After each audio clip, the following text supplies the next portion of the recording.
আসসালামু আলাইকুম। আজকে আমরা দেখব প্রাইমারি হেড টিচারে কীভাবে অ্যাপ্লিকেশন করতে হয়। প্রধান শিক্ষকের আবেদনটা আমরা দেখব। শুরুতে আমরা অ্যাপ্লিকেশনের যে পিডিএফটা আছে দেখে নিব। এরপর আমরা বিপিএসসির যে ওয়েবসাইট আছে এই ওয়েবসাইটে গিয়ে আমরা অ্যাপ্লিকেশন করতে পারবো। এখানে নন কাটারের যে এটা আছে এটা ক্লিক করলাম, আমরা ক্লিক করার পরে সার্কুলারে চলে যাব। দেন এখানে অ্যাপ্লাইতে ক্লিক করে চলে যাবে। এইখানে আসার পরে আমরা হেড টিচারের যে অপশনটা আছে সেটাতে ক্লিক করে নেক্সটে চলে যাব। এখানে আসার পরে দেখেন আমরা যদি চাই যে একাধিক পদে আবেদন করবো, সেটা কিন্তু করতে পারবো না। আমরা শুধু যে কোনো একটা পদে আবেদন করতে পারবো। তো আমরা হেড টিচারের আবেদনটা করব। হেড টিচার এখানে আসার পরে এখানে আপনি আপনার যে নেমটা অবশ্যই আপনি আপনার সার্টিফিকেটে যে নেম আছে সেই নেম দেবেন। এসএসসি সার্টিফিকেট ফলো করবেন। তারপরে ফাদার নেম, মাদার নেম, তারপর আপনার ডেট অফ বার্থ দেবেন। ডেট অফ বার্থ আপনার এনআইডিতে যেভাবে আছে সেভাবে দেবেন। এরপর আপনি ডেট অফ বার্থে অবশ্যই আপনি এসএসসি সার্টিফিকেটে যেটা বার্থডে ফলো করবেন না, আপনার এসএসসি সার্টিফিকেটে যে ডেট অফ বার্থডে দেওয়া আছে সেই বার্থডেটা এখানে দেবেন। আর এরপর আপনি চলে আসবেন জেন্ডারে আপনি মেল অথবা ফিমেল, থার্ড জেন্ডার যেটা হয় সেটা দেবেন। এরপরে ফ্রিডম ফাইটার স্ট্যাটাস, যদি মুক্তিযুদ্ধ আপনি কোথা থেকে দেবেন, না থাকলে নন ফ্রিডম। এথনিক মাইনরিটি, যদি আপনার প্রতিবন্ধী উপজাতি রিলেটেড কিছু থাকে ইয়েস দেবেন, না হলে নো। ফিজিক্যালি হ্যান্ডিক্যাপ্টেড, আপনার যদি প্রতিবন্ধকতা এরকম কিছু থাকে সেটা ইয়েস দেবেন, না থাকলে নো। ন্যাশনালিটি বাংলাদেশে থাকবে। এরপর আপনি এনআইডি দেবেন, আপনার এই ন্যাশনাল আইডি কার্ডের যে নাম্বারটা সেটা এখানে দেবেন। এরপরে মেরিট, আর সিঙ্গল মেরিট হলে অবশ্যই আপনি যদি ছেলে হন তাহলে আপনার ওয়াইফের নাম দেবেন, আর যদি মেয়ে হন তাহলে আপনার হাজবেন্ডের নাম দেবেন। এরপরে প্রেজেন্ট অ্যাড্রেস দেবেন। প্রেজেন্ট অ্যাড্রেস এখানে কার্ড অফে হলো আপনার বাড়ির যে কর্তা, সেই কর্তার নাম আপনি দিতে পারেন, বা বাবার নাম দিতে পারেন, বা আপনার পরিচিত কারো নাম, যাকে আপনার এলাকায় পরিচিত বা আপনার আত্মীয় স্বজন পরিচিত তার নাম দিতে পারেন।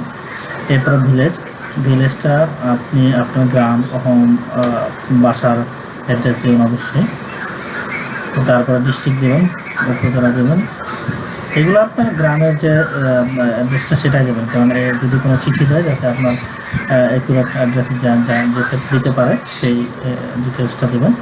প্রেজেন্ট এবং পারমানেন্ট অ্যাড্রেস সেম দিবেন, আপনার আলাদা দেওয়ার দরকার না যে আপনি শহরে আছেন, এটা দেওয়ার দরকার না, দুটোই সেম দেবেন।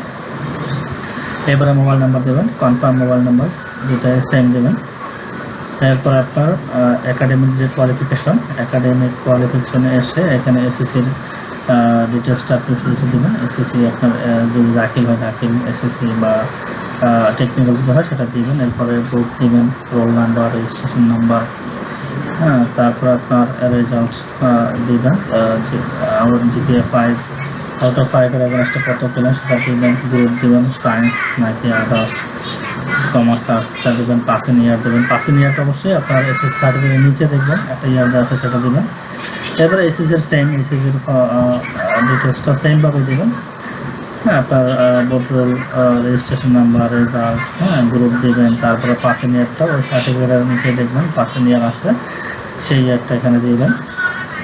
তারপর গ্রাজুয়েশনে আপনি কী কোর্স, আমি বিএসসি ইঞ্জিনিয়ারিং, আমি এটা দিলাম। আপনার যার যে গ্রাজুয়েশন সেটার উপরে দিবেন। এরপর আপনার সাবজেক্টটা দেবেন, গ্রাজুয়েশন যে সাবজেক্টের উপরে করছেন, আপনার ইনস্টিটিউট এবং বা অথবা ইউনিভার্সিটি এরপর দেবেন। এখানে অনেকগুলো ইউনিভার্সিটির নাম দেওয়া আছে, আপনি খুঁজে নেবেন আপনার ভার্সিটিটা। যদি এখানে না থাকে সর্বশেষে দেখবেন আদার্স একটা অপশন আছে, সেই আদার্স অপশনে গিয়ে আপনি আদার্স দিলে আর একটা ফিল্ড ওপেন হবে আপনার ভার্সিটির নাম দেওয়ার জন্য, সেই নামটা আপনি দিতে পারবেন। আর যদি এখানে যে রোল বাউন্ডে যে নেমগুলো আছে যেমন আপনার ভার্সিটি সেটা পাবেন, আপনি এখান থেকে দিয়ে দেবেন। এরপর আপনার গ্রাজুয়েশনের যে রেজাল্ট দেবেন, জিপিএ 4 বা 5 আউট অফ 5 এর যত পেয়েছেন সেটা দেবেন। পাসিং ইয়ার দেবেন। তারপরে কোর্স ডিউরেশন 4 বছরের নাকি 3 বছরের, 5 বছর সেটা দেবেন। এরপর আপনাদের যদি কোনো প্রফেশনাল ডিগ্রি থাকে সেক্ষেত্রে এখানে আপনি টিকমার্ক দেবেন। দেওয়ার পরে আপনি এখানে আপনার এই সার্টিফিকেটগুলো থাকে, সিএমইডি, ডিপি, তারপর আপনার যে সার্টিফিকেটগুলো আছে এগুলো থাকলে আপনি এই প্রফেশনালিটিগুলো এখানে অ্যাড করতে পারেন। তারপরে যদি এক্সপিরিয়েন্স থাকে, এক্সপিরিয়েন্স আপনি এখানে দিবেন, ঠিক মার্ক দেবেন। দেন আপনি এক্সপিরিয়েন্সের যে ডিটেলসগুলো আপনি দেবেন, এক্সপিরিয়েন্স এখানে শেয়ার করতে পারেন, কারেন্ট জব কোথায় করতেছেন, হ্যাঁ, কোন পজিশনে করতেছেন, এক্সপিরিয়েন্সের ব্রেকডাউন আপনি এখানে শেয়ার করতে পারেন। এরপর আপনি নিচে আপনার এখানে ব্রেকডাউনে আপনার জব ডেসক্রিপশন আপনি দিতে পারবেন চাইলে, ঠিক না দিয়ে। এরপর আপনার এখানে রেশনাল ইনফরমেশনের বাংলা যেগুলো আছে, আপনার নাম বা পিতার নাম, মাতার নাম, যোগাযোগের ঠিকানা, এগুলো দেবেন।